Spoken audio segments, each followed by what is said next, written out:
Hey guys, and welcome back to my Accessibility volume channel. 80%. Today we're going to be doing a very interesting video. Just wanted to put well, it's not sort of a disclaimer, but it's something that I do want to share with everybody. Here in this channel, although I purchase a lot of things, um, and I do show everything that I've gotten from Ulta Sephora, I really, I'm not the channel that buys every release that comes out as far as eyeshadow goes, or any new thing that's out in the market as far as blushes or makeup. My channel is really, it's a mini channel. Actually, it's a small channel, but what I really do here is that I do product reviews, and I do uh, use the product to give a very honest review. And I also do a lot of shop my stash, which is something that I've been doing for like 2 months already. I'll just create a beauty bag and actually take stuff from my stash and coordinate the bag, actually simplifying it. If I'm gonna focus on eyes, I kind of add a palette that's going to be very dramatic, or maybe 2 months from now I'll focus on lips or complexion or blushes or whatever.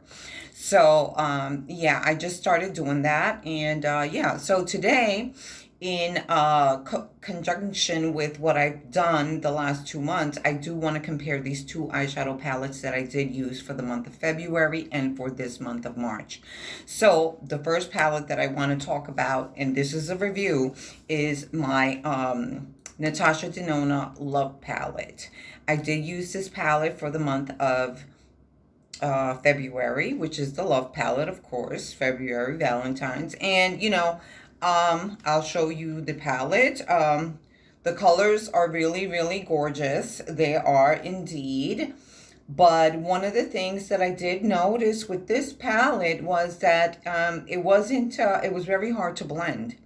They were very hard to blend, and I did hear on YT through the grapevine that people got a bad batch of the Love Palette from Natasha. And, to me, it's $65. I think that is totally a lot of money to, as a consumer, to throw your money away out like that and hope to God you get a batch that works well, that blends well from the Natasha Denona Love Palette.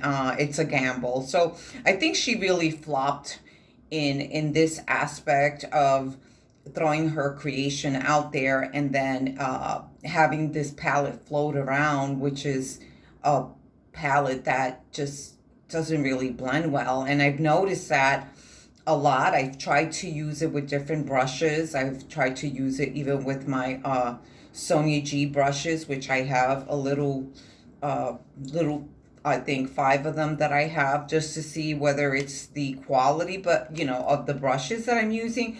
But quite honestly, this is a disappointment.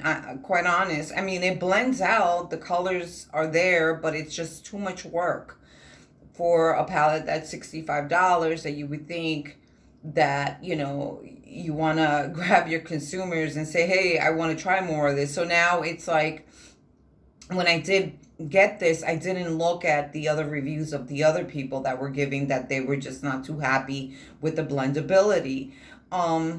So anyway, so this is what I think. I think I got a bad one. I'm not going to go out there and buy another one to see how it performs. I have this one. But yeah, this one was kind of a hard one. I mean, the colors are gorgeous. These colors are like the purples and everything. I would consider this a bright palette, not muted colors or anything of that notion at all in this palette. So we'll put this one down. Okay, the palette that I did use for the month of March, which is, we're still in this month, excuse me, I can't talk, is my Born to Run by Urban Decay. And I've shown this before. This palette has been used a lot, guys. I know it looks gross, but this palette performs like a dream. Like an absolutely, like a dream. It blends out well. The colors are so on point. it's, it's sad to say that this one, this one's more expensive than this one, and this one, like hit it right out the park. All the colors are good. This has been quite a while that I've had this palette. Still works like a dream. And I love the variety. And, to rate this palette between the Urban and the Natasha Denona Love Palette and the Born to Run Urban Decay, I would hands down pick this one. Now, maybe I do have a bad batch, of the Love Palette, but still, that's no excuse. I mean, if you're dishing out $65, you should be getting top-notch stuff, right? So that's the only gripe I have with Natasha. Get it together, woman. Like seriously, like get your stuff out there and really, sell things and don't play with the formula too much. That's something that Natasha does. Now, Urban has been known to have their hits and misses. However, this palette did not disappoint in the least. If I ever run out of it, I will repurchase. This will be a repurchase. Not this one so much. Yeah, so I'm super happy to kind of come to the channel and deliver this news for you on what I think on rating these palettes and my thoughts and everything like that, and with durability, blendability, etc. The Urban does last a long time in your eyes, especially if you put a primer on. I use the lid lockup. This one here does last a lot, but like I said, it's a lot of work to even achieve a look that's very nicely blended. So anyway, guys, I think that is my review for today.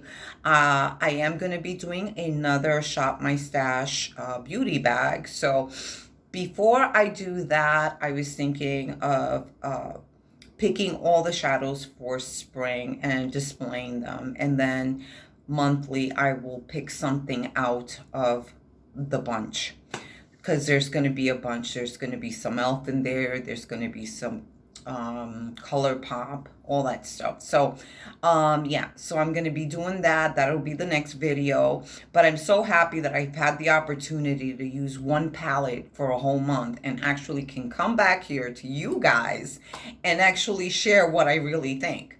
So I hope everyone's doing well, and I will catch you in the next one. Bye-bye. Hopefully I can get out of here.